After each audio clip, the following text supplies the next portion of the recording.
자, 김창혁, 선민. 김창혁은 주로 이제 그 조선사회의 어떤 신분계층 간의 모순 뭐 이런 거를 주로 나타내는 거거든. 근데 뭐 신분사회에 대해서 직접적으로 비판하기보다는 뭔가 이제 그 백성들의 힘겨운 삶에 대한 비판 의식을 나타내는 시야. 그래서 요거는 봐봐.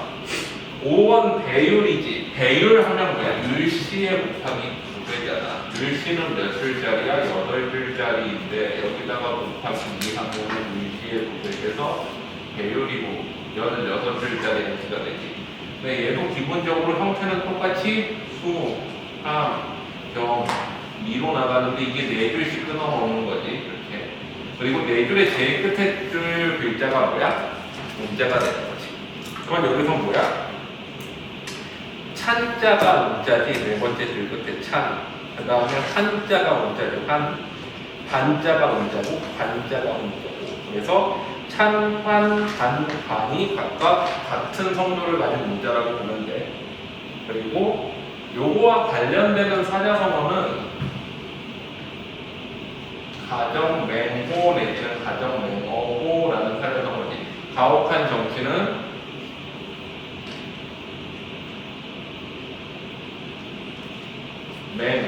뭐야? 무섭다. 어는 비교하는 부조사야. 비교하는 어조사. 호랑이. 가혹한 정치가 호랑이보다 무섭다. 이게 이제 이거의 핵심 주제인 거지. 그래서 가정맹호인데 다른 말로 하면 뭐야? 탐욕스러운 관리들을 비판하는 거지.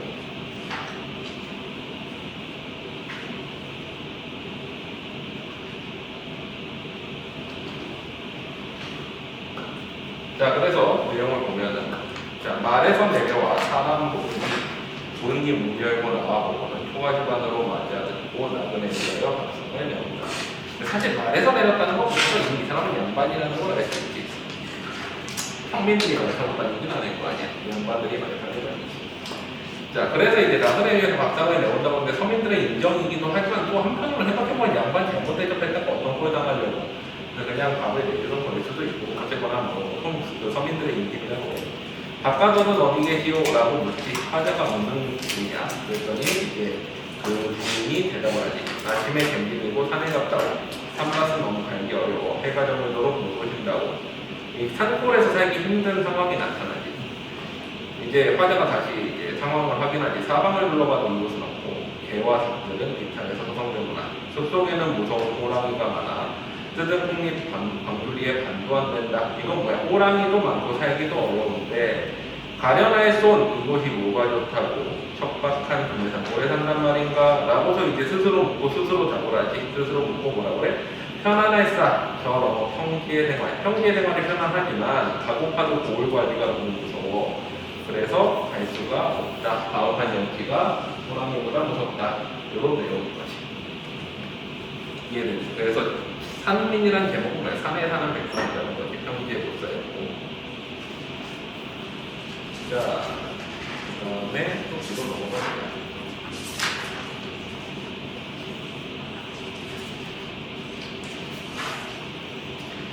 자, 127페이지 착빙행. 이것도 봐봐. 이것도 이제 착. 불착하다의 착자. 깨가지. 빙, 얼음,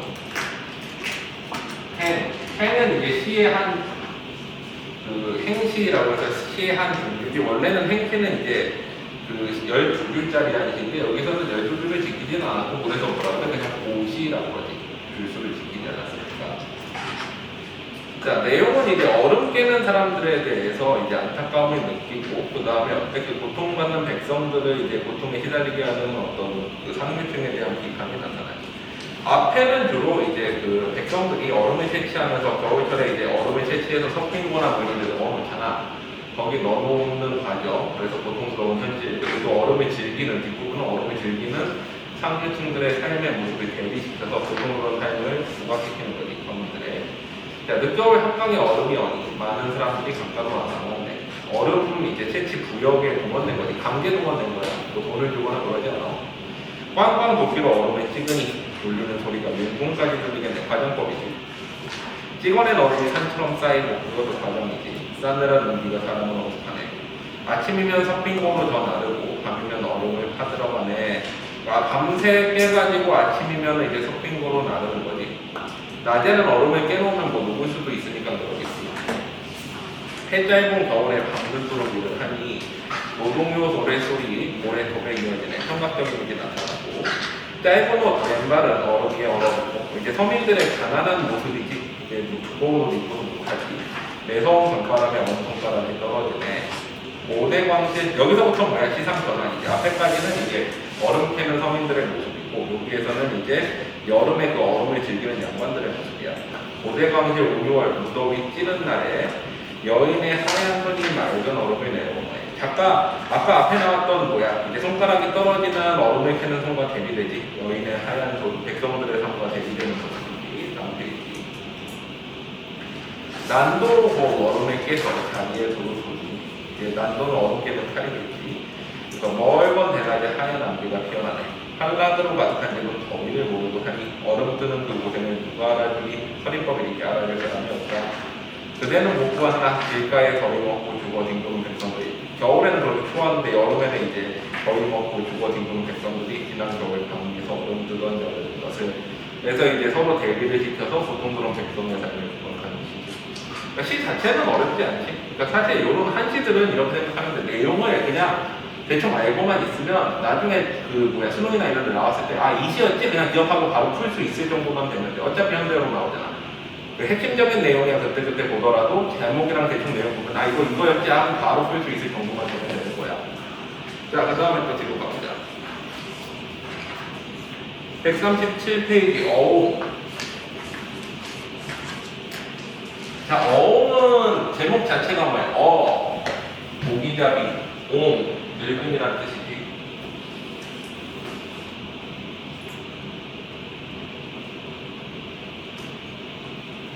딱 제목만 봐도 모골처럼 생겨서 감옥가도가도 생겼지.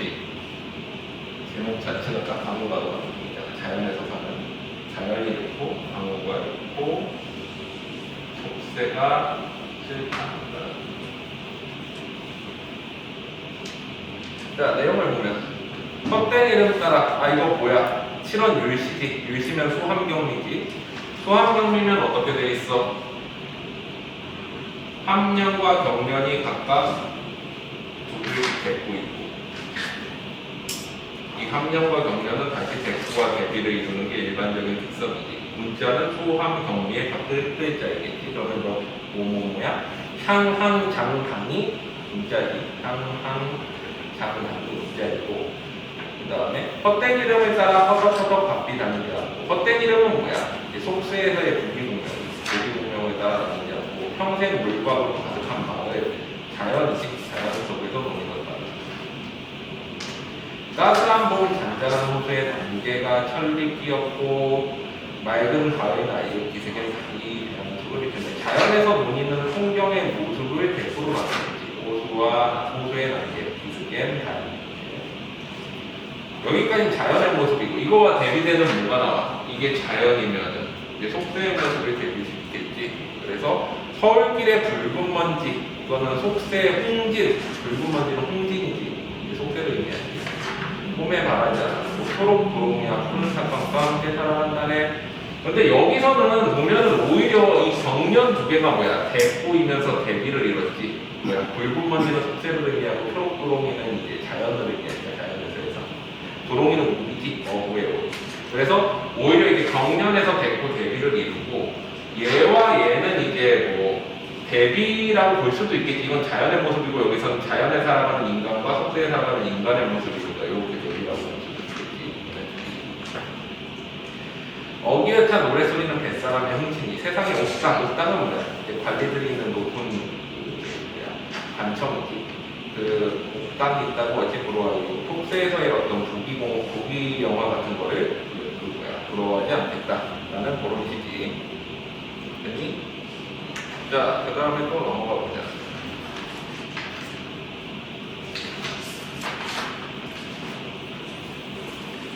(146페이지) 장상사. 자, 장상사라는 이름 보면 길다지. 상사라는 우리 상사병의 그 상사야. 서로 생각하다가 상사야. 상사병은 서로 생각하는 병이지. 그리고 하면서 장 밑에 뭐였어? 응?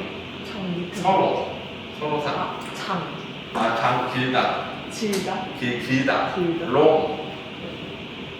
길게 서로 생각하다.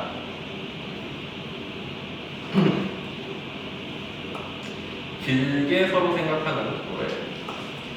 근데 봐봐, 보통은 이 상사하면은 둘 중에 하나지. 연정가 아니면은 뭐야, 연분가 둘 중에 하나잖아. 근데 성형은 임금에 대한 거에 확률이 높지. 왜? 양반이 있잖아. 그러면 보통 연정가가 아니라 뭐야? 연분가겠지. 그러면 여기서 임은 뭐야? 임금이야. 임금. 자, 내용을 보자. 그립고 그리워도 볼 수가 없어. 자, 이거는 일단은 한시 때 고시겠지. 옆에 보면은 글자 수 되게 이제 글자 수도 안 맞고 행수도 딱 떨어지지 않지. 그러면 얘는 고시 계열이야. 그립고 그리워도 볼 수가 없어. 마음은 바라기에 나오기는 종년 같아라. 자기의 마음을 종년에 비유했지. 돗자리면 말하고 돌이라면 불러낼 수 있으련만 이 마음의 응어리는 어느 때나 고칠까? 고칠 수 없다라는 거야. 님에 대한 마음, 그리운 마음을. 그리운 사람 멀리 하늘 모퉁이 뭐야? 임금이 계신 곳 멀리 떨어져 있는 거지. 있는데 구름 뜬 하늘 아래 늘어진 푸른 버들 아득한 시름은 끝이 없어라. 구름 뜬 하늘 아래 늘어진 푸른 버들은 화자의 시름 이제 가득한 모습을 비유적으로 표현했다라고 봐. 홀로 앉아서 고무를 타니, 고무는 악기지. 정철의 삼인곡 흥민곡에 나오잖아. 고무는 하소연하는 듯, 흐느끼는 듯. 이거는 뭐야? 화자의 감정이 이제 이입된 거지. 다 타도록 비단적삼 잡는 줄도 몰랐네. 이제 자기가 이제 그만큼 슬프다는 거고. 원컨테 쌍쌍이라는 새가 되어 이거 뭐라고 그래? 비익조라는 거지. 아니면 비익조라고 볼 수도 있고 아닐 수도 있겠다. 비익조는 이렇게 한 쌍이 돼야지만 날아갈 수 있는 새인 거지. 이렇게 합쳐져야 되나. 근데 뭐 쌍쌍이 나는 새는 비익조가 아닐 수도 있겠다. 우리가 어쨌거나 의미상으로 비익조랑 비슷하지.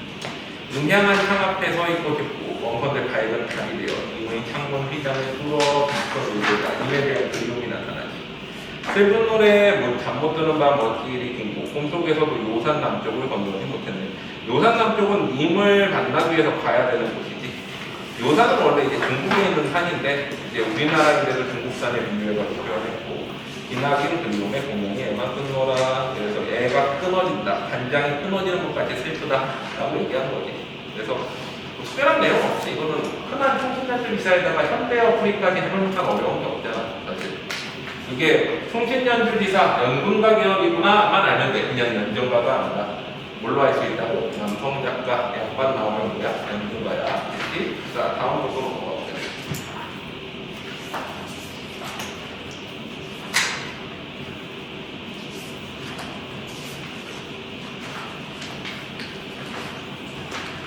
자, 160페이지 신사임당 사친.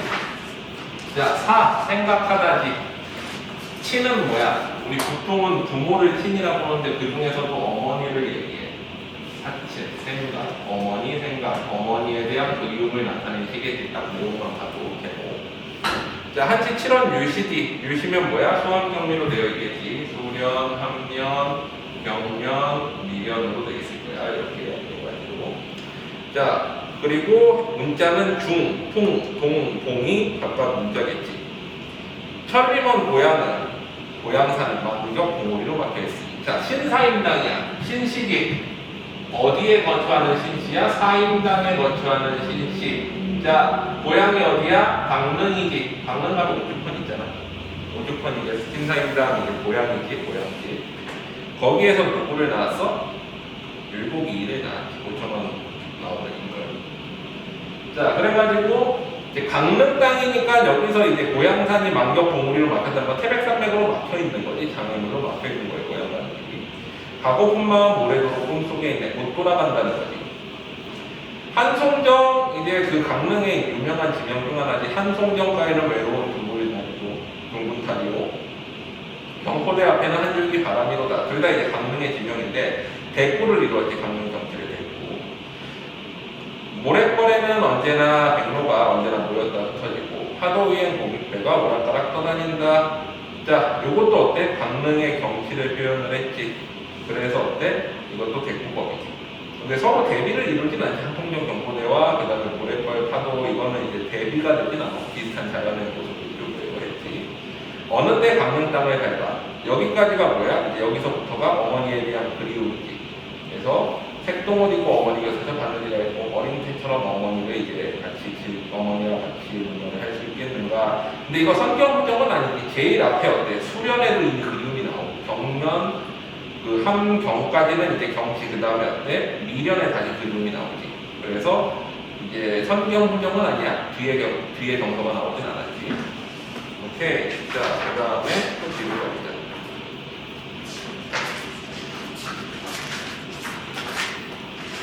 (169페이지) 호접청산서. 한시들은 대부분 제목에 내용이 들어가 있어. 자, 호랑나비, 호접, 나비 적자야.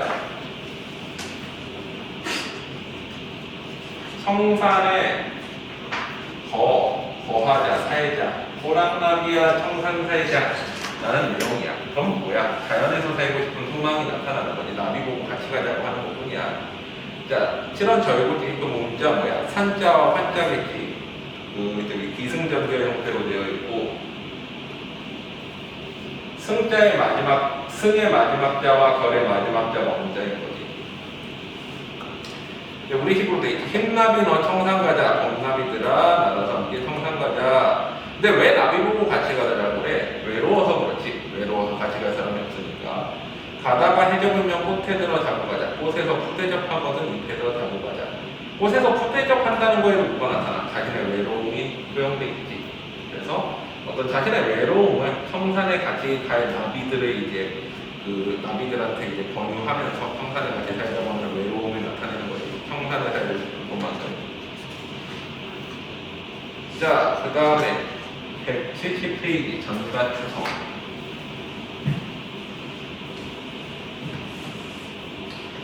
자, 전가라는 거는 밭전자지. 집 가니까 농가라는 뜻이지. 농촌이지. 추석. 우리가 알고 있는 그 추석이지. 명절.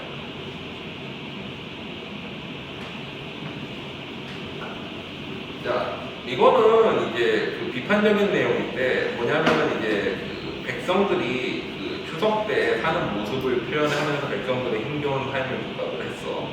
자, 일단 앞부분은 백성들이 추석을 맞아가지고 그래도 좀 풍요롭게 사는 모습이고, 뒷부분은 슬픈 사연 하나를 넣어서 백성들이 이렇게 힘겹게 산다를 알려주는 부분이야.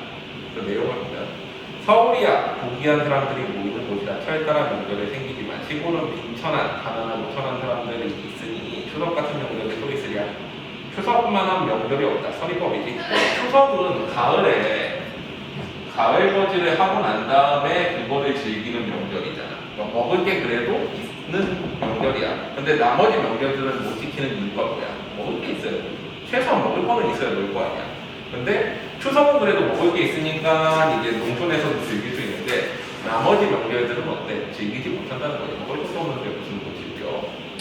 자, 그래서 가을 날 햇빛이 맑게 비치고 가을밤 달이 밝게 떠서 풍경이 참으로 아름답지만, 자, 추석에는 우리가 달이 밝다고 해서 달 구경도 많이 가잖아.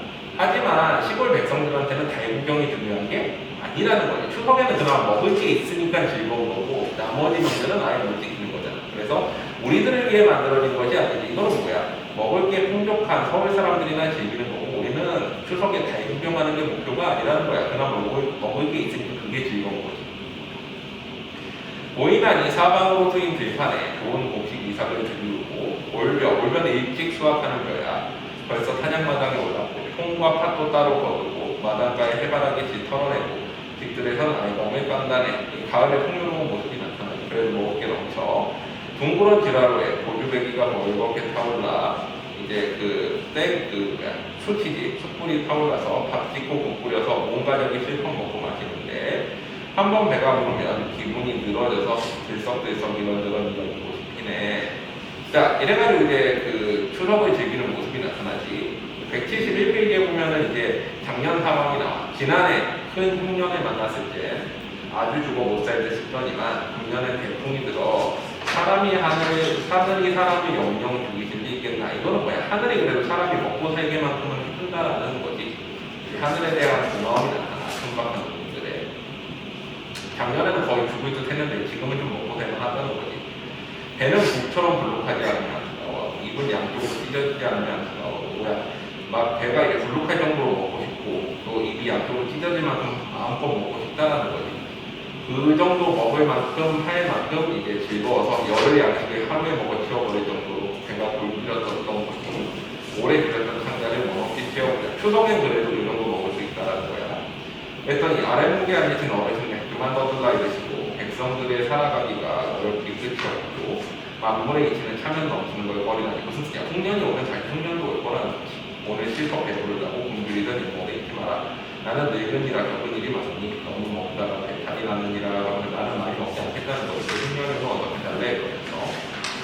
자, 그리고 여기까지가 이제 흉년이 왔을 때 농가의 모습인 거지. 그래도 흉년이 올 때보다는 낫다라는 거야. 근데 그럼에도 불구하고 또 슬퍼하는 농가가 있지. 앞마을엔 막걸리 걸고 뒷마을엔 누렁고 잤는데 홀로 서쪽 마을의 어느 집에 살띠살띠 밤새도록 보고 하는데 곡하는 이가 누구인가 물어보니 유복자는 후렴이. 유복자는 뭐 뱃속에 남아있는 아이란 뜻인데 남편이 죽고 태어난 아이를 말하지. 남편이 죽고 태어난 아이가 있는 후렴이야. 서방님 살아계실 적엔 두 식구가 이 한 집을 지켜 문 앞에 멍청만한 땅에서 조그만 땅에서 매해 벌어 공부를 불치를 하였는데 지난해 가을서리가 일찍 내려 흉년이 든 배우는 쓴 뒤로는 비로 쓴 듯 반쪽도 구경 못했다. 그러니까 먹을 게 없어졌다라는 거지. 작년에는 흉년이 들어서. 다음 페이지. 겨와 밀기울 이제 그 껍질 이제 곡식 껍질을 먹고 소고기 소나무 껍질기를 먹어도 겨울 나기가 부족하였지요. 봄이 오자 부잣집에 가서 나락을 구걸하여 한줌 얻어다가 한 톨도 먹기 아까워. 왜 이거 심어야 다시 이제 곡식이 날 거 아니야. 그래서 이제 먹지 못하고 한 줌 주워다가 그걸 다 이제 종자로 쓰고 고스란히 가득해서 종자로 쓰고 나니 근력은 날로 쇠약해지고 위와 성전은 오그라들고 굶거나 먹거나 함께 하였는데 이놈은 나무꾼처럼 모진 뒤 살아남았고 호련히 서방님만 저 세상으로 보내어 앞산 미스게 내놓고 그렇다. 그러니까 먹지 못하고 이제 굶었는데 그나마 이제 씨앗을 구걸해 온 거를 먹지도 다시 못하니 이거 씨앗 구걸한 거 쌀 해봤자 이만큼 나올 거 아니야. 그래서 이걸 심어가지고 이만큼 만들어야 될 거 아니야. 그래서 그렇게 먹지 못하고 있었는데 남편이 죽어버린 거지. 앞산에 묻힌 사람이 썩어갈 때 논에 심은 곡식은 이거 같다고 비극성에서 국가기식이 대비를 통해서 죽은 사람은 썩어가고 논의 곡식은 이거 같고 별이상 이들을 무엇하리요 차마 보지 못해 문 닫고 들어와서 차라리 따라주자 해도 젖먹이 어린 것도 이 아이 아들 때문에 죽지도 못하는 거지. 이 아이 비록 앞뒤를 모르지만 단 하나 서방님의 혈육이니 아이를 품에 안고 어머니 앞에 보아서 남편의 이제 그 신이라고 그러지. 남편 이름 써놓은 그 밀폐 앞에서 보아다가 말을 잊지 못하고 혼절하였는데 문득 몸을 두드리는 소리가 아전이 세금으로 곡식 같이 나고 외쳐댄다. 더 이제 가혹한 어떤 정치 상황이 나타나니 관계들이 이제 가난한 수탈하는. 그래서 이것도 이제 백성들의 힘겨운 삶이 나타나는 거죠. 이 한시들이 조선 후기로 갈수록 주로 이제 그 백성들의 수탈과 관련된 내용들이 많이 나오기는 해. 당시에 이제 조선 사회가 많이 어려웠고 그렇기 때문에. 또 뒤로 가보자.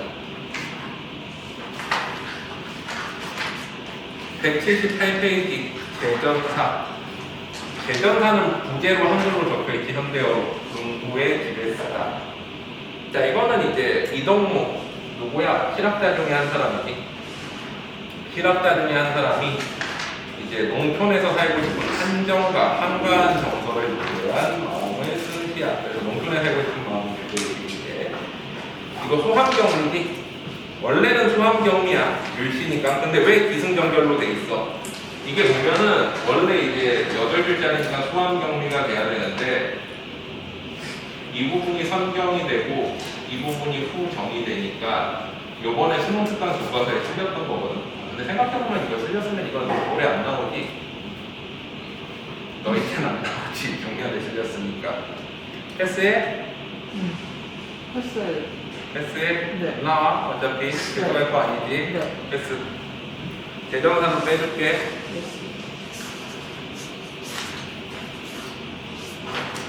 자, 자술 183페이지.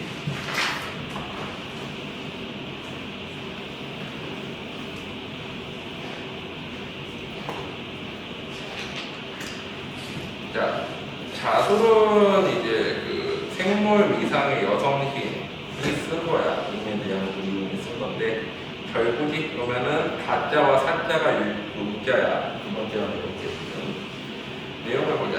요 사이 앞머리 물론이 어떻게 지내시나요? 임에 대한 그리움에 나타나는 기비. 잘 밝은 사창. 근데 250이니까 이게 연동가가 아니라 연정가가 되는 거야. 여자니까. 잘 밝은 사창, 비단기구로 만든 창, 여인의 방의 창이라는 뜻이야. 소첩은 자기를 낮추는 거지. 자기가 꼭 첩이 아니더라도 자기를 낮추기 때문에 소첩이라고 쓰는 거야. 아내를 처라 그러고, 이제 첩은 뭐야? 아내 외에 다른 데리고 다니는 사람을 첩이라고 그러지. 근데 자기를 낮출 때는 아내도 뭐라고 해? 자기를 소첩이라고 그래. 그러니까 아내인지 뭐 첩인지 모르겠지만 소첩의 한이 가득한데 자기를 낮추는 거야. 만약 꿈속에 너에게 자취를 남기게 한다면 문 앞에 누기는 이 모래가 되었겠지. 무슨 뜻이야? 내가 꿈속에서 님을 너무 많이 만나러 가서 그 앞에 길이 다 닳아버릴 정도로 나는 꿈속에서 님을 자주 만난다 라고 얘기를 하고 있는 거지. 그래서 님에 대한 궁금에 나타낸 장식이고 186페이지 매초 명활 이직 율곡 찐사입니다마들.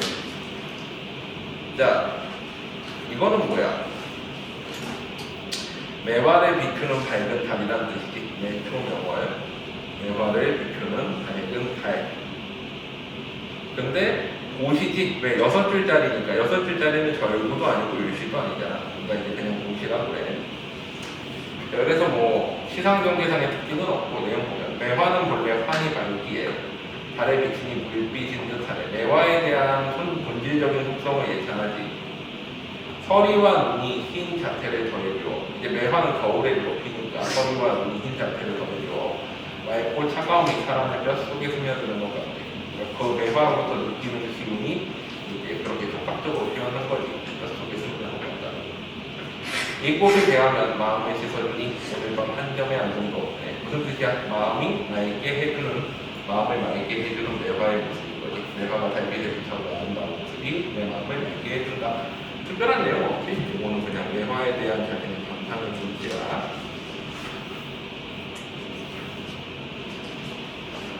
다음 191페이지로 가보자. 이제 무어별.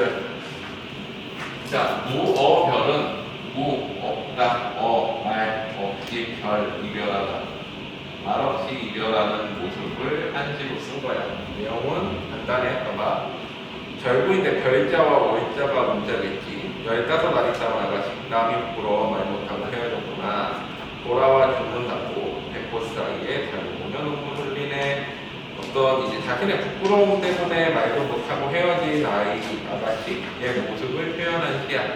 그래서 뭐 특별한 내용 없이 그냥 그 안타까운 정서가 나타나는 것이고. 또 지금 가보자.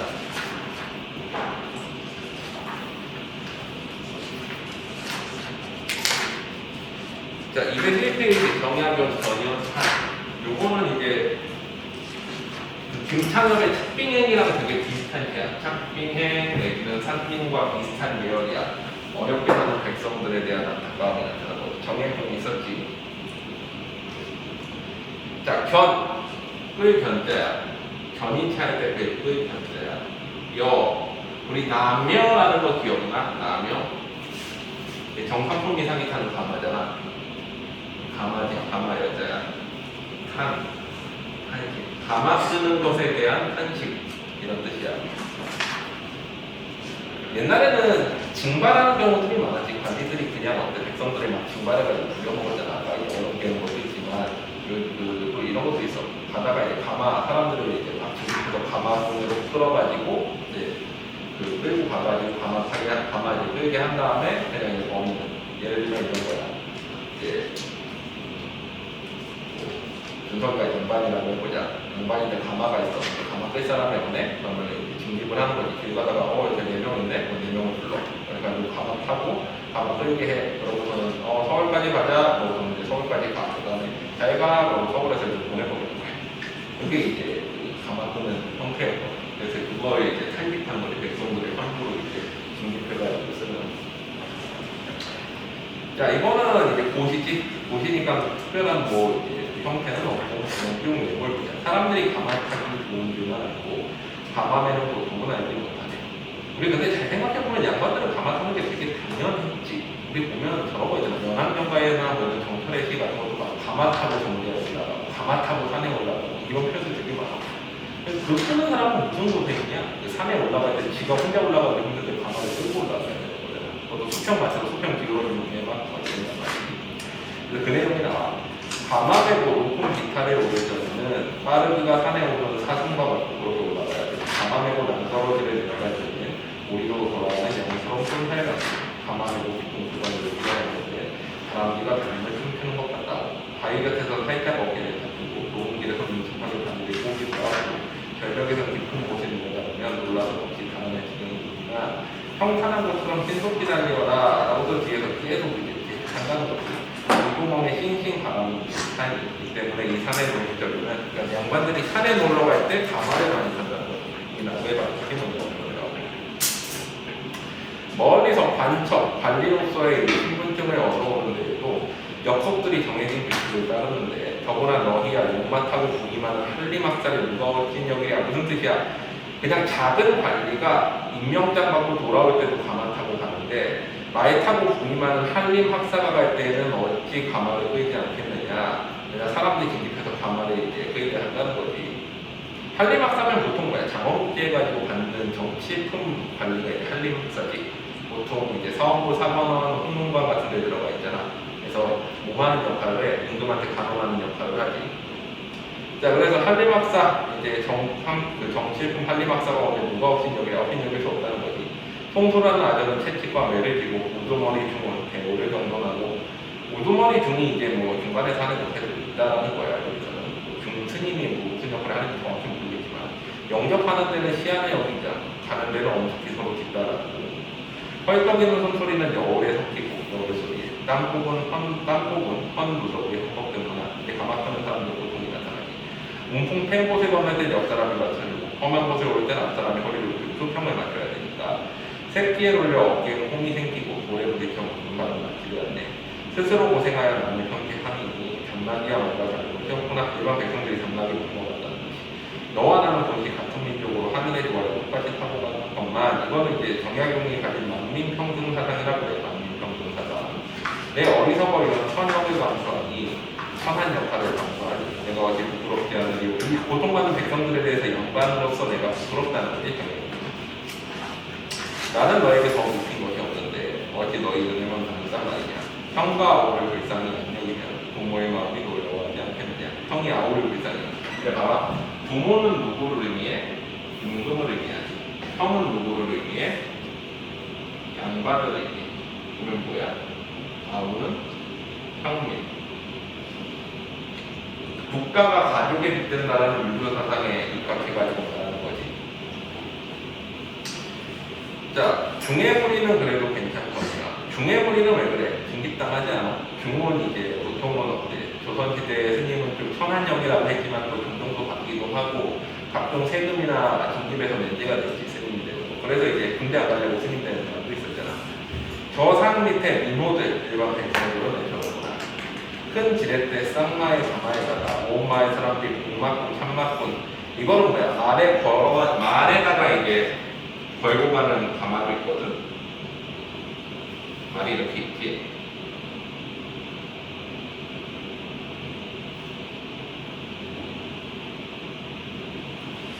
여기다 가마를 붙여야 되는 거야.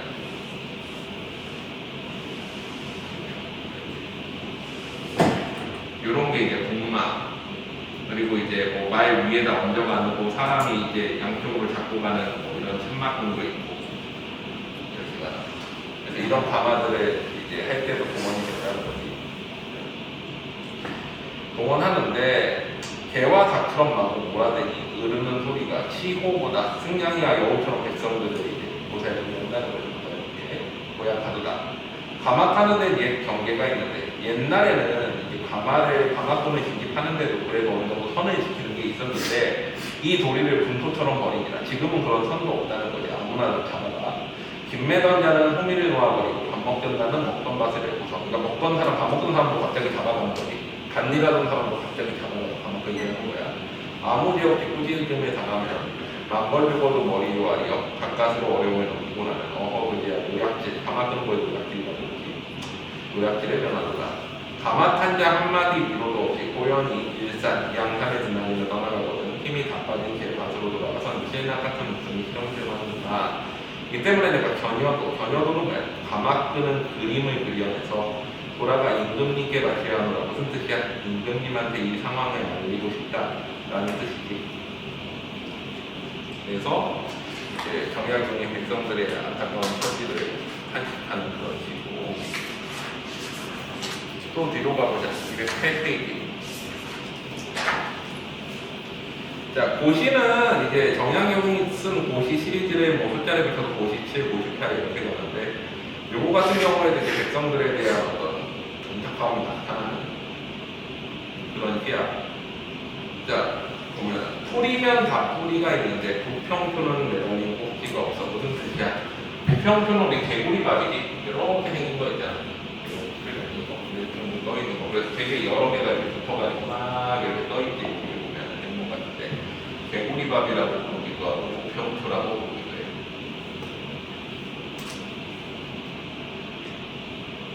이게 이제 백성을 상징하는 거지. 우리가 자리 잡지 못한 떠돌아다니는 백성들의 상징이에요. 부평수만은 매달린 꼭지가 없어. 그러니까 삶의 근거지가 없이 떠돌아다니는 거지. 우리의 둥둥떠다니는 언제나 밤에 돌아다닌다. 목숨은 비록 붙어있지만 거부살이 등대처럼 하늘 불만에 연잎은 되게 크지. 부평수가 요만하면 실제 사이즈가 요만하잖아. 개구리밥들은 요만해. 근데 연잎은 얼마나 이만하잖아. 연잎은 이제 비료에다 이렇게 만들어 있다는 거지. 연잎은 너무 갈실하고 행채도 뭐야? 행채도 이제 물에 자라는 식물들도 가려가지고 개구리밥을 못 살리고 있다는 거지. 백성들 똑같이 한 영보단을 살면서 어찌그리가 벌어지기만 할까? 백성들을 이제 괴롭히는 지배층에 대한 비판이 나타나는 거지. 됐니? 다음.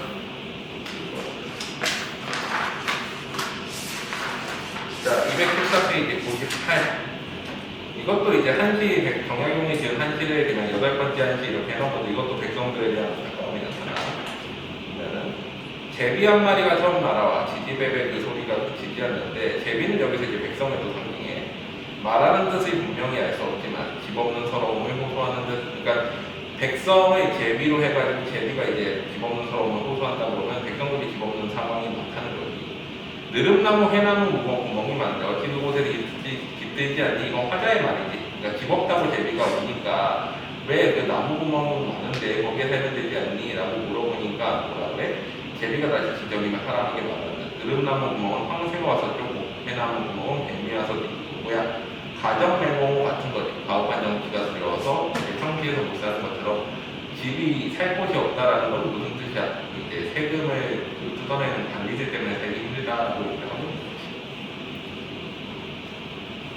자, 그래서 이것도 이쪽으로 보자. 219페이지 정약용 남과 탄. 남과라는 거는 이제 호박을 의미해요. 호박.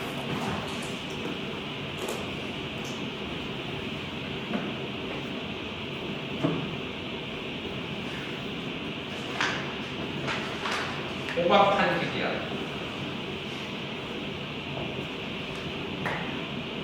무슨 내용이냐? 보자. 이것도 보시지. 구준비가 열흘 만에 여기저기 구준비가 내려서 열흘 만에 길이 끊겼다는 건 조선의 이제 사회구조의 취약성이 나타나지. 비 내리면은 이제 사람들이 왔다 갔다 할 수 없을 정도로 질퍽해지는 거지. 성 안에도 시골에도 밥 짓는 연기가 사라져. 왜? 이제 떼나무로 하기 힘들어지니까 태학에서 글을 읽다가 이제 그 화자가 학문을 이제 공부하던 곳에서 돌아와서 집에 돌아와 문 안에 들어서자 시끌시끌 약간 없어. 무슨 일인가 하고 들어보니 며칠 전에 끼니거리가 떨어져서 호박으로 죽을 수 어긴 열매를 세웠는데 어린 호박이 다 땄으니 이 일을 어찌했고 늦게 핀 꽃은 떨어지지 않아 열매를 아직 안 맺었어. 호박은 넝쿨이 이렇게 있고 잎이 뭐 이렇게 크게 자라지. 이건 잎이 단거가지고 이 꽃이 피면은 하얀 꽃이 피는데 하얀 꽃이 폈다가 이게 떨어지면 여기서부터 이제 열매가 나중에 이만하게 크게 만들어지는 거지.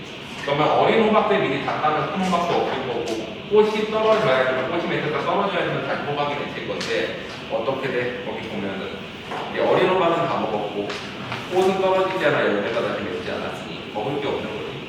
한 마리만큼 커다란 옆집에 호박을 보고 계집종이 남몰래 그걸 훔쳐 가져와서 충성을 바쳤으나 의욕입니다. 이제 정약용 그 와이프가 이제 뭐라 그러는 거지. 계집종이고 누가 내더러 훔치려냐? 호이토리 꾸중 호대네. 어허 죄 없는 아이 이제 그만 화를 풀고 이건 뭐야? 정약용의 말이지 여기서부터. 죄 없는 아이한테 그만 화를 풀라고 정약용이 아니는 거지 왔는데 이 호박 나 먹을 테니 더 이상 말하지 말고 반주인에게 떳떳하게 사실을 얘기하소. 이제 문제 해결을 하기 위해서는 어쩔 수 없이 얘기해야 된다는 거지. 여기까지 얘기하고 나서 여기까지가 이제 그 상황인 거지. 정약용이 겪은 상황. 그런데 이제 자기에 대한 성찰과 부러움이 나타나. 오릉중자 작은 청년대 닮았잖아. 오릉중자는 오릉에 살던 진중자, 이제 의로운 삶을 추구했던 그 진중자의 삶 같은 나의 삶이 나는 어때? 좋지 않다는 거야. 그러고 어때? 다음 얘기 보면 나도 장차 때를 만나면 청운에 오르겠지만 청운 뭐였어? 청운이지. 기억나? 벼슬길에 나가는 삶이지. 기억나? 백운은 뭐야? 한가로운 삶. 청운은 뭐였어? 벼슬길. 황운은 뭐였어? 황운. 전쟁의 기운 아니면 풍년이 들어오기였지. 기억나니? 다시 정리해줘? 네. 어떻게? 다시 다시 상황이 뭐라고? 자, 봐봐. 다시 정리해줄게. 우리가 오전 시가에서 부분 종류가 나오면은 첫 번째, 청운은 뭐야? 벼슬길에 나가는 삶이야.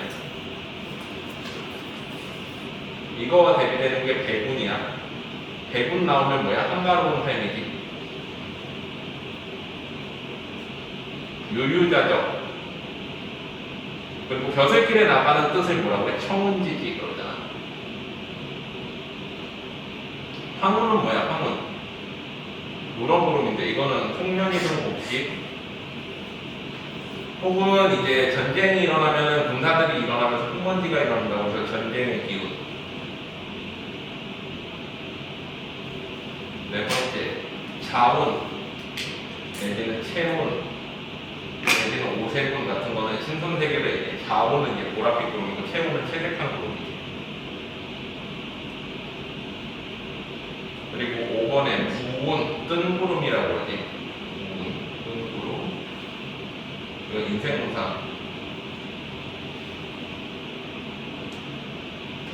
그 다음에 열구름, 지나가는 구름은 보통은 그때 나왔지. 200에 1시에 나와가지고 단신을 된다.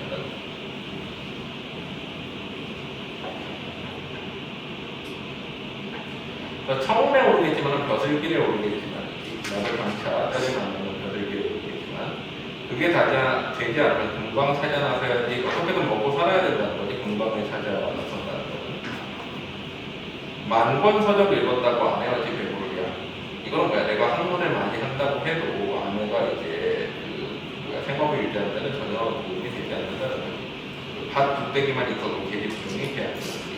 밭 두떼기는 생계를 위한 최소한의 이제 것인데 그것조차도 내가 아내한테 이제 가족들을 위해서 해주지 못한 거에 대한 안타까움이 나타나는 거예요. 최소한의 생계 유지에 밭 두떼기만 있었어도 이렇게 이제 계집종의 호박 훔칠 일은 없었을 텐데 자기에 대한 자주적인 자세가 나타나요. 자조라는 건 뭐야? 자기를 조롱하는 모습. 자기를 성찰하는 자기를 조롱해. 자주적.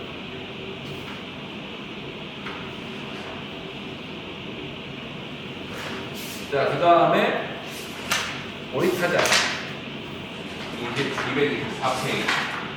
보리타작은 한시 이름 자체는 원래 타맥행이야. 타, 때릴 타자지. 맥, 보리는 것, 보리지. 오리를 타작하는 행시. 행시는 뭐야? 12줄짜리 행시지. 작빙행은 사실 12줄이 아닌데 이건 딱 12줄 떨어져. 행시야. 그래가지고 내용을 보면은 선경우정으로 돼 있어. 선경우정. 근데 그 행시가 딱히 뭐 율시나 배율, 절규처럼 딱 정해진 틀은 없어. 그냥 행시라고 12줄짜리 부르는 거고. 자, 보자. 새로운 막걸리 접비처럼 보였고 큰 사발에 보리받고 비가 한자로 돼. 이거는 이제 백성들이 보리타작을 하기 전에 이제 밥을 먹는 거지. 이제 보리타작 준비를 하고 밥 먹자 도리깨 잡고 마당에 나서니 번개탄 조개가 햇볕바다 범적이네. 옹해야 흐리매가 발맞춰 두드리기 삽시간에 보리나라야 모마당에 가득하네. 보리타작하는 관객들이 보리를 수확하네. 주고받는 노랫가락 노동요 소리 노래소리 속에 점점 높아지는데 보이는 이 지붕 위에 보기 축제뿐이로다. 그 기색을 살펴보니 즐겁기 짝이로서 마음이 몸의 노예가 되지 않았네. 백성들의 이제 보리타작하는 모습을 긍정적으로 표현을 했지. 긍정적으로 표현을 한 다음에 맨 마지막에 자기의 이제 생각이 나와. 낙원이 먼 곳에 있는 게 아닌데 무엇하러 거슬길에 헤매고 있으리요. 무슨 뜻이야? 자신의 삶에 대한 감성이 나타나. 그러니까 앞에는 보리타작하는 부분이 나오고 그 다음에 보리타작하는 농민들에 대한 긍정적 인식. 그러고 맨 마지막에 두 줄은 뭐야? 자신에 대한 성찰이지. 내가 백성들처럼 살면 되는데 왜 거슬길에 나가려고 그러고 있을까라는 어떤 자기에 대한 성찰이 나타나는 뜻이야. 자, 그 다음에 또 기록합니다.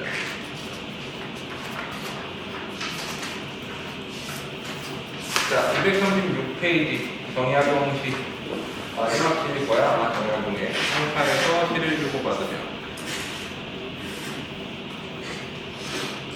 그 다음에 몇 개 더 있구나. 삼진촌효까지 하나 더 있는데. 자. 송파는 우리 그 송파 잠실 있는 송파구지. 옛날 이제 그때로 치면 나루터가 있었던 곳이야. 원래 그리고 송파는 누구 알아? 섬이었다. 조선시대에는. 들어봤어? 송파가 섬이었다는 거. 서울 강 한강이 이렇게 흐르지. 지금 여기가 남산 있잖아. 여기가 송파지. 여기가 강남. 이쪽이 서초. 여기가 이제 동작. 영등포, 여기가 강동, 여기가 광진 이렇게 돼 있잖아. 근데 원래 강이 이렇게 흘렀대. 여기는 없고. 그래가지고 지금의 이제 그 탄천 흘러가는 길이 원래 이제 한강이 흐르던 길 중에 하나 이렇게 돼 있었어. 근데 그 조선 후기의 대홍수 때 한강물이 여기를 뚫어버렸어요. 그래서 송파나루가 원래는 지금 보면은 뭐 송파 가면은 이제 뭐 잠실나루 막 이런 거 있잖아. 지금의 거기 가면 그 저기 롯데월드 앞에 호수 있지. 거기가 원래 강이 지나가는 길목이야. 석촌호수요? 석촌호수가. 그러니까 거기가 강이었어 원래. 그러니까 잠실이 섬이었던 거야. 무슨 얘기인지 알지? 근데 여기를 뚫어버린 거지 한강이 홍수 때. 그래서 지금은 이제 이 잠실이 강남 쪽으로 편입됐지만 옛날에는 한강 북쪽에 있었다는 거예요.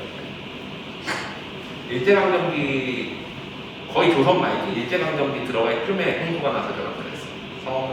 섬에서 이제 아래쪽으로 내려온 거지. 그러니까 섬이었다는 거는 그치. 여기 조그만 강이 있긴 했대. 조그만 강이, 색강이. 근데 여기가 이렇게 뚫리면서 여기가 없어져서 호수로 바뀐 거야.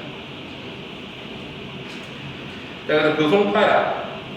송파에서 시를 주고 받으며, 자, 거기에 보면은 이제 시에 대한 자신의 견해가 나오는데, 내용 한번 보자. 보시니까 뭐, 형태되어 있는 특성은 없고, 늙은이의 한 가지 유쾌한 일이다. 늙은이는 여기서 이제 자기 자신을 얘기하지. 내게 유쾌한 일이다. 국 가는 대로 미친 말을 하고 썼는 일이다. 자, 미친 말이라는 뜻이 왠지 알겠지? 자, 봐봐. 지금까지 정약용시 이전에 앞에 시들은 거의 대부분 뭘 시켜? 결구나 율시, 배율 같은 유격을 지키고 문자를 써가지고 만들어냈지. 근데 정약용은 한시라고 한자로 시를 쓰는데 그렇다고 정설처럼 한글로 시를 쓰지도 않아. 가사를 쓰지도 않는데 어떻게 써? 지 쓰고 싶은 대로 쓰잖아. 유격 다 파괴하고.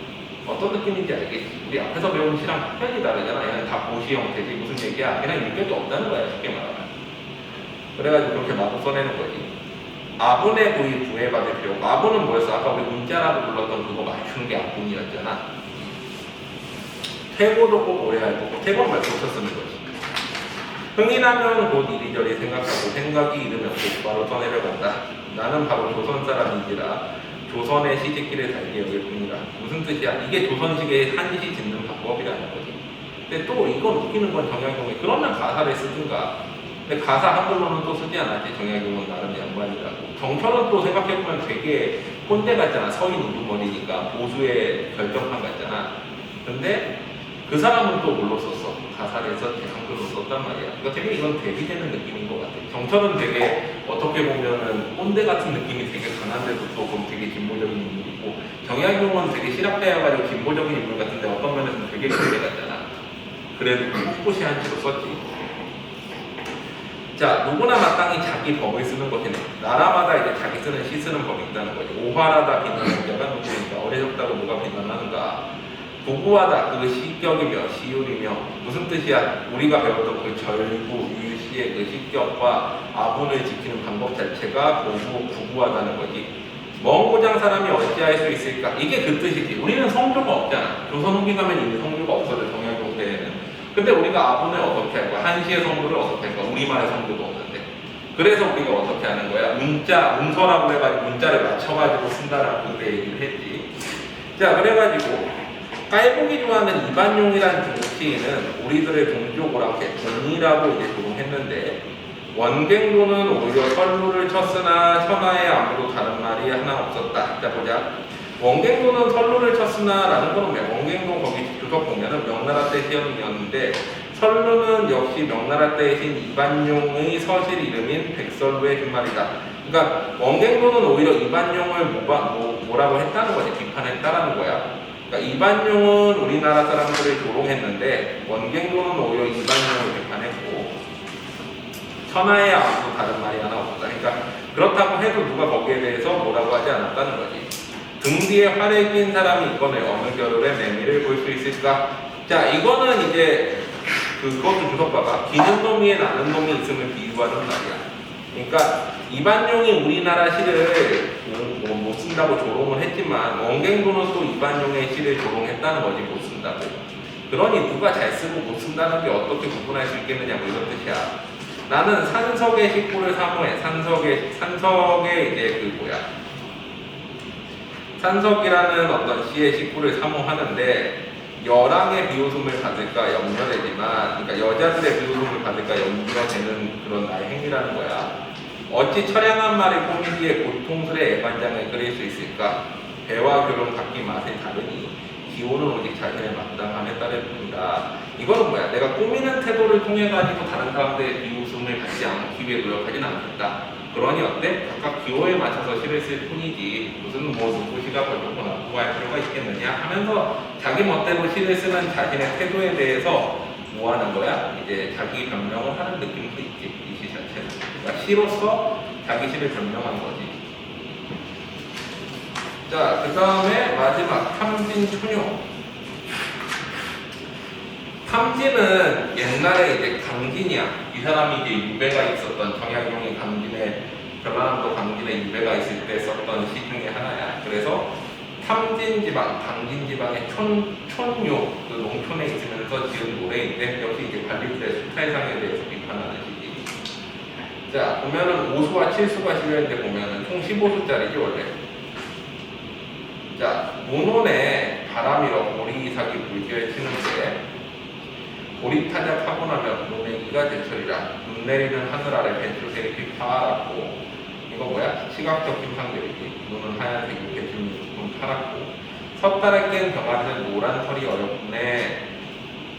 그래서 이거는 뭐야? 이제 농촌의 풍경을 묘사를 했지. 실수에 보면은 이제 그 수탈하는 모습에 대한 안정감이 나타나.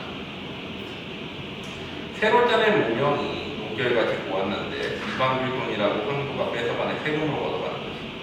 누전세금, 목표기 성화 같구나. 누전 이제 토지세지. 3월 중순에 이제 전라도 강진에서 서울로 가는 세국선 배가 떠나는데 그 전까지 세금을 다 걷어야 된다고 계속 이제 관리들이 어떻게 하는 거야? 이제 뭐라고 그래? 생각이 안 나네. 사라는 거 사전에 뭐 있는데 뭐냐?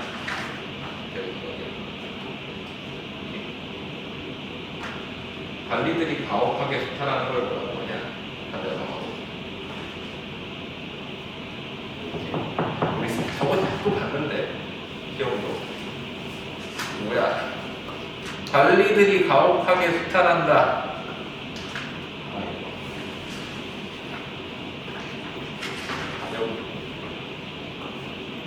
가령 그리고 하는 거를 비판하는 거지.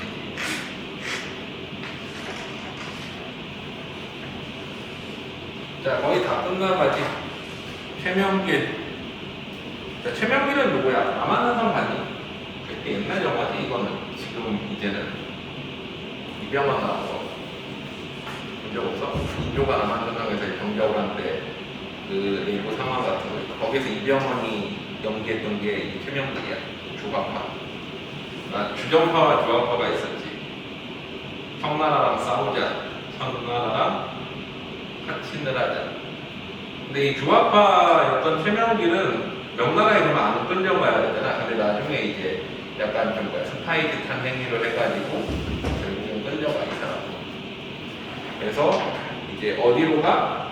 그 심양으로 끌려가지. 청나라 서도였던 심양으로 끌려가서 거기에서 이제 되게 오랫동안 억류되어 있다가 또 나중에 이제 그 저기 뭐야 소현세자랑 같이 돌아오지만 소현세자는 결국에는 암살당하거나 죽었거나 뭐둘 중에 하나지. 죽고 효종이 이제 왕되지.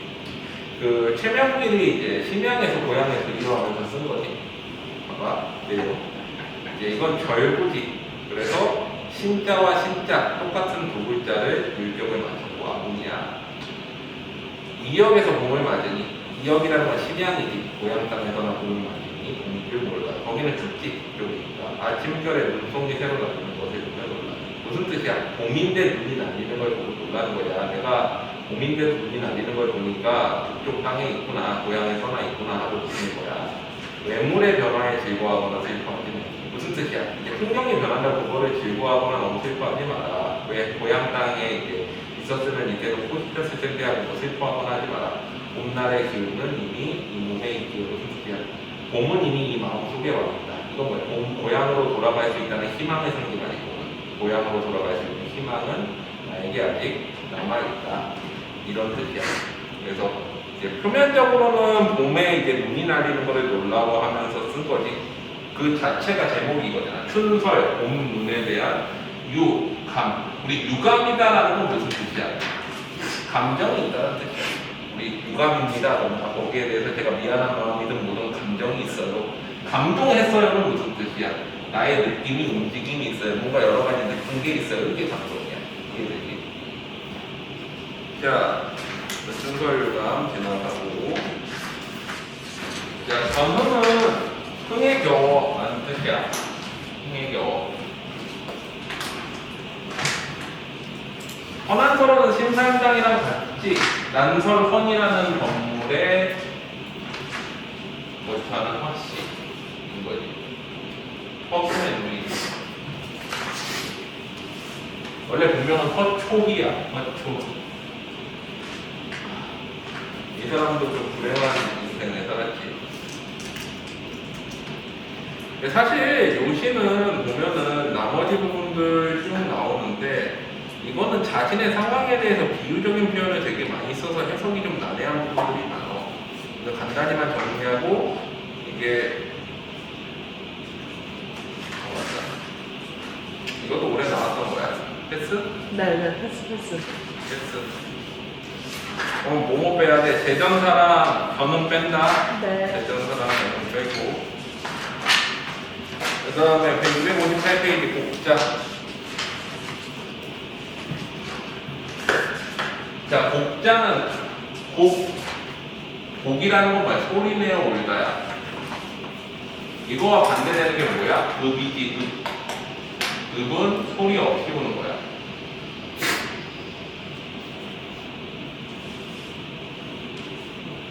자, 장례식장에 갔어. 소리내서 우는 거 예의야, 예의 아니야? 직계 존속, 직계 비속은 무슨 뜻인지 알아? 직계 존속, 직계 비속. 자기 할아버지, 할머니, 뭐 아버지, 어머니, 아들, 자식 소리내서 우는 게 예의야. 그리고 그게 아닌 사람들은 소리내서 우는 게 예의가 없는 거야. 그러니까 직계는 소리내서 울어야 돼. 소리내서 우는 소리가 적으면 조선시대에는 그거는 효가 아니라고 그랬어. 그래서 소리내서 계속 목소리가 나게끔 만들어야 돼. 그게 곡이야. 그리고 직계가 아니면 읍을 해야 돼. 근데 나중에 이게 되게 이상하게 바뀌어가지고 소리가 안 나는 그 장례식은 효가 없는 장례식이다. 그래서 곡이라고 해서 소리내어 우는 사람의 사가지고 아예 발음에 사가지고 울게끔 하기도 했어. 그러면 소리 내서 그거 울기는 울어야 되는데 소리만 내면 안 되는 거예요. 그래서 아이고 아이고 하잖아. 눈은 안 하고 계속 이렇게 소리만 내잖아. 장례식장 가면 옛날 장례식장 그러잖아. 영화 같은 데 보면은 막 조선시대 장례식 보면 아이고 아이고 계속 소리 내고 있지. 근데 울어? 아니야. 누군가 계속 아이고 아이고 소리만 내지. 그게 곡이야. 그래서 이제 곡 자인 거는 자식이니까 곡인 거야. 직계지. 만약에 자식이 아니면은 읍자 뭐 이렇게 하겠지만 그런 표현은 없지. 자식은 직계니까 기본적으로. 아들이 죽어서 자식이 죽어서 그러니까 딸 아들 둘 다 죽었어. 그거에 대해서 슬퍼하는 시집. 한시인데 이거 몇 숫자리야? 하나 둘셋넷 다섯 여섯 일곱 여덟 아홉 열 열하나 열둘 열셋 열넷짜리니까 뭐야? 고시겠지. 자 그러면 내용만 보면 되지. 지난해는 사랑하는 딸을 여의고 올해는 하나 남은 아들까지 이런데 설상가상 슬프디 슬픈 광릉 땅이요. 광릉은 지금으로 치면 경기도 광주야. 너를 보셨으면 두 무덤이 나란히 마주보고 서 있구나. 사시나무까지는 쓸쓸히 바람 불고 솔숲에서 목길이 구리 반짝이는데 이제 무덤 주변의 경치를 이제 쓸쓸하게 표현했지. 지전을 날리며 지전은 이제 죽은 사람을 위해서 태우는 종이돌이지. 지전을 날리며 너의 손을 무덤 위에 술잔을 붓노라. 너희들 남매의 가져온 혼이야. 생견처럼 반가워 존맛게 놀고 있으리라. 비록 뱃속에 아이가 있다 해서 편한 사람 어때? 아들과 딸이 죽고 나서 또 임신을 한 거지. 어찌 제대로 잘할 수 있으랴. 하염없이 슬픈 노래를 부르면서 피눈물 흐른 분노의 속으로 삼키리라. 그래서 자식의 죽은 슬픔을 표현한 시기. 또 뒤로 가보자.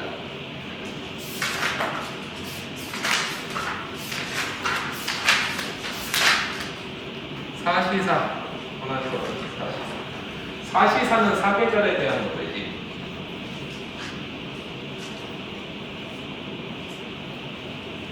봄, 여름, 가을. 자 전부 다 뭐야? 빔에 대한 그리움, 연정과 개혁이야.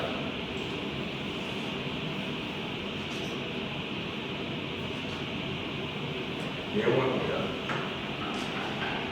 뜰 찾는 이 없어 그윽한데 사이로 꽃은 피고 봄이지 목련 꽃핀 언덕에 꼬리가 오네. 오색 수질 늘어뜨린 장막은 뭐야? 여인이 있는 곳이지. 봄 기운이 차갑게 스며들고 왜 차갑게 스며들어? 외로움을 이제 촉각적으로 표현하는 거지. 박산농 박산 중국의 박산의 본뜬 향로에서 한 가닥 향내 비가 오더구나. 잠에서 깨어난 눈이는 새로이 눈달달하고 비단 개마의 옷 같은 허리띠 원앙이 소리는데 원앙은 뭐야? 원세와 암세니까 남수. 그래서 남녀간의 어떤 금술이 좋음을 나타내는 거지. 겹발을 걷고 빛이 이불을 개무지게 나른한 채 은쟁을 안고 은쟁은 이제 악기지. 악기라는 공화곡을 타네. 금몰래 조각 안장 타진 눈은 어디 가셨나? 여기서부터는 이제 뭐야? 이제 이에 대한 그리움 타진 쪽으로 나타나지. 정다운 앵무새 창가에서 속삭인다. 앵무새는 화자의 처지와 대비되는 객관적 상관문이지. 마치 황조가의 깨꼬리와 같아. 화자의 처지와 대비되지. 나는 외로운데 앵무새는 정다운 창가에서 속삭인다고 그랬다. 풀숲에 날던 나비는 뜰 안으로 사라지더니 난간밖에 아지랑 익힌 꽃밭에서 숨을 쉰다. 위균 연못과 정자에서 피리 소리가 구성된다. 피리 소리는 외로움을 부각시키는, 심화시키는 소재지. 밝은 달, 아름다운 금술잔에 서 있는데 금술잔에 이제 달이 비친 거지. 시름 많은 사람만 스스로 잘못 읽고 화자지. 시름 많은 사람 새벽에 일어나 눈을 자고 흥건하리라. 그래서 이제 봄에 대한 그리움이 나타내지. 그 다음에 이제 여름이 나오겠지. 자, 해화나무 그늘 땅에 짙어 꽃그늘이 엎어질 때 은같은 형상의 대자리 펴는 비가 오기 시원하네. 새하얀 못이 겹삼에 땀방울 고슬처럼 여름이지. 이단 무채를 그치니 지단장만이 흔들린다. 아름다운 계단 석류꽃이 피었다 지고 햇발이 그녀의 비치니 가의 그림자도 믿겼네. 이제 그 방의 모습을 좀 묘사를 했지. 대들보의 제비는 한낮이라 새끼가 놀고 약초가 불탈이 있는 적이 없이 뻥이 있는데 수노타가 지쳐 낮잠이 거듭들어와 꽃방석 위에 쓰러져 공항비녀를 떨군이 낮잠에 빠진 거지. 이마위에 화장한 자리에 잠이 자는 적이 분명한데 꾀꼬리 소리는 강남 꿈을 의견 강남 꿈이라는 거는 임을 만나는 강남에서 임을 만나는 꿈을 표현한 거지 상징적으로 남쪽 연못에 번뜩 친구들은 모란배를 타고 연못을 뜯고 뜯어 나루터로 돌아오네 천천히 노르려 체르복을 노르려 이거 전부 다 그냥 풍경을 묘사한 건데 그러면서 중간에 미네리아 그림들이 나타나는 가을 비단 장막으로 찬 기운 스며들고 새벽이 멀었지만 성빈들에게 이세 내려 목소리 너무 더욱 차갑다. 역시 외로움을 촉각적으로 들었겠지. 모두의 연꽃은 시들어도 밤까지 향기 여전하고 우물가에 오르는 동 떨어져 그림자 없는 가을이 조용히 있다고 보니까 우리 희게 소리만 뚝딱뚝딱 서풍 타고 울리네. 발 밖에는 털이 내려 밤벌레나 시끄럽구나. 배틀의 감긴 옷감은 가위로 잘라낸 뒤 임 그리는 꿈을 깨니 기단 장막은 허전하다. 임에 대한 외로움이지. 배틀의 감긴 옷감을 가위로 잘라낸다라는 거는 이제 뭐야? 이제 옷감을 뭔가 이제 새로 만들거나 옷을 만들거나 혹은 임에 대한 그리움 때문에 이제 만들려던 옷감을 뭐 잘라내 버렸거나 그런 거겠지. 먼 길 나그네에게 붙이려고 님의 옷을 재단하니 가위로 옷감을 자른 거 보면 그러면 어때? 이건 님의 옷을 만들려고 옷감을 이제 잘라내서 옷을 만든 거지. 쓸쓸한 등골이 어두운 벽을 밝힐 중 화자의 심리가 듣는 쓸쓸하다라고. 다음 페이지. 울음을 삼키며 편지 한 장 써놓았는데 내일 아침 남쪽 동네로 전해 중간에 남쪽 동네에 이미 있겠지. 옷과 편지 봉하고 뜰에야 나서니 반짝이는 은하수의 새벽별만 같네. 차디찬 금침은 비단이 물이지. 뒤척이며 잠 못 이룬데 이것도 외로움을 촉각으로 표현했지. 지는 달이 정답게 방해 덕분에 외로움을 달래주지 달이. 겨울 보리병 물시계 소리에 겨울밤은 기나길고 비단 위장에 다리 비치니 원한 금침이 싸늘하다. 이것도 외로움을 이제 촉각으로 표현했지. 여름 빼놓고는 다 외로움을 촉각으로 표현하지. 여름은 더우니까 이제 뭐 차가운 게 아니니까. 궁궐 갈까마귀는 고래박돌이에 놀라 붙어지고 새벽빛 누각에 젖어 창에 그림자 어리네. 발 앞에 12는 뭐야? 몸종이지. 이 12라는 단어는 그 고전시가에서 세 가지가 있었지 뭐야? 첫 번째 살인문, 두 번째 몸종, 세 번째는 뭐야? 옳고 그름에 가리는 건데 여기서는 몸종으로 쓰였지. 12가 군병에 물을 쏟으니 대야 창을 껄끄러워서 연지는 향기롭다. 자, 궁궐이랑 12를 통해서 이제 궁녀라는 걸 알 수 있지. 여기 있는 궁중 여인이라는 걸 알 수 있어. 화자가 실제로 허난성이 궁중 여인은 아니었는데 자기의 궁중 여인의 백제여가지고 표현한 거지.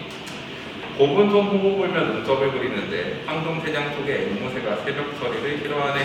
이거는 뭐 앵무새가 새벽서리를 싫어한다는 건 화자의 정서가 투영돼 있다라고 봐. 왜 그러면 새벽이 오면은 님을 만나러 가야 되는데 님이 안 왔으면 그걸 확인할 수 있는 시간이기 때문이라고 해. 남쪽에 내 것들을 읽으면서도 말하기를 보고 얼굴 님 생각에 반쯤 여유였을 거. 남쪽 것들은 항상 어때? 보면은 내가 슬픈데 혼자 걔네들끼리 즐거워하고 있지. 그래서 별로 이제 친하지 않은 얘를 시샘하는 사람들이겠지. 숯불에 집힌 화로가 따뜻해 동황피리를 불고 장막 밑에 둔 고화주를 몸줄로 바치란다. 님이 오면 술을 주고 있다는 거지. 난간에 기대어 모두 변방의 님을 생각하니 곧센 말 타고 창들며 청해 물가를 다니겠지. 남쪽에서 이제 군인으로 이제 참전하고 있을 거라고 생각을 하는 거. 이것도 상상인 거지. 몰아치는 모래와 눈보라에 가지고 태워졌어도 아마도 방 안에서 눈물로 수건적인 이 사람 생각하시겠지. 나에 대한 그리움을 가지고 있을 것이다 라고 생각을 하는 거야. 그래서 님에 대한 그리움을 나타낸 시지. 자, 그리고 이제 마지막 한시야 279.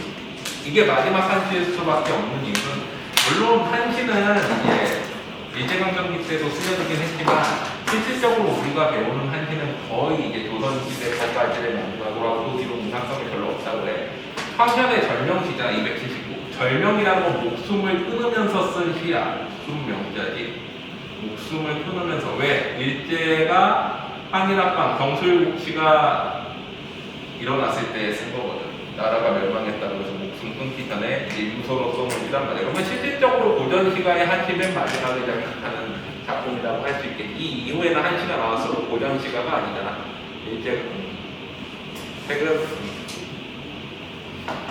자, 그래가지고 절명시 보자. 전 사수짜리 7원 절구시기. 자, 내용만 볼게. 그 특징은 대충 다 알지. 절구니까 뭐야? 연자와 참자, 직자와 사자 이런 게 이제 문자겠지. 어지러운 세상 흘러흘러 흰머리가 되었으나 나이가 들었다는 것이 몇 번이나 버린 목숨 아직 걷지 못하였구나. 오늘에 이르러 진정 어쩔 수 없게 됐으니 오늘은 뭐야? 한일합방, 한일방학. 그래가지고 경술 복식. 바람에 일렁이는 촛불, 푸른 하늘에 비추도다. 바람에 일렁이는 촛불이 푸른 하늘에 비추는 거는 뭐야? 이제 자신의 어떤 명예와 양심을 이제 지키겠다라는 의지라고. 자, 그 다음에 요망한 기운에 가려 임금자리가 옮겨지더니 이거는 국권이 상실된 거지. 외세의 진양이고요. 구중궁궐 침침하게 낮이 시간이 졌구나. 이거는 이제 암울한 시대였는데 조칙, 임금의 칙령이지. 임금의 명령서도 이제는 다시 나오지 않을 터이니 아름다운 한 장 종이에 천줄기 눈물이 흐른다. 그러니까 임금의 명령서를 마지막으로 받아놓은 종이를 보면서 눈물을 흘린다는 거지. 그 다음에 새와 짐승들도 숲이 슬피울고 강산도 찡그리니 의인화시켰지. 세상들의 감정이입했어. 화제의 정서가 감정이입돼 있지. 의인화돼 있고 무궁화 온 세상이 이제 망해버렸어. 무궁화 온 세상은 이제 대유법이지. 우리나라를 표현하지. 가했던 꼴 아래 책 덮고 지난날 생각하니 인간 세상에 글하는 사람도 지식인의 노릇이 어렵기도 하구나. 일찍이 나아가게 한 작은 돈도 없으니 나의 죽음은 어진 일일 망정 충성은 아니로다. 왜 충성을 했으면 나라를 위해서 공부 쌓아야 되는데 그게 없다는 거지. 끝맺음이 겨우 윤곡을 따르는 데 그쳤으니 윤곡은 거기 보면 송나라의 진사인데 몽고가 이제 송나라를 점령할 때 온 가족이 죽었다 자결을 했지. 당시 진동은 이제 송나라의 선비인데 이제 적과 싸워야 한다는 탄핵을 올렸다가 왕한테 죽임을 당했지. 그러면 뭐야? 윤곡보다 진동이 더 충성스러운 인물이라는 거지. 그래서 내가 진동을 따르고 싶지만 윤곡군이 못 따른 것이 한탄스럽다, 부끄럽다. 그래서 진동을 쫓지 못함이 부끄럽기만 하네 라고 얘기를 하지. 그래서 이렇게 해서 한시가 다 끝났지. 마지막 한시까지.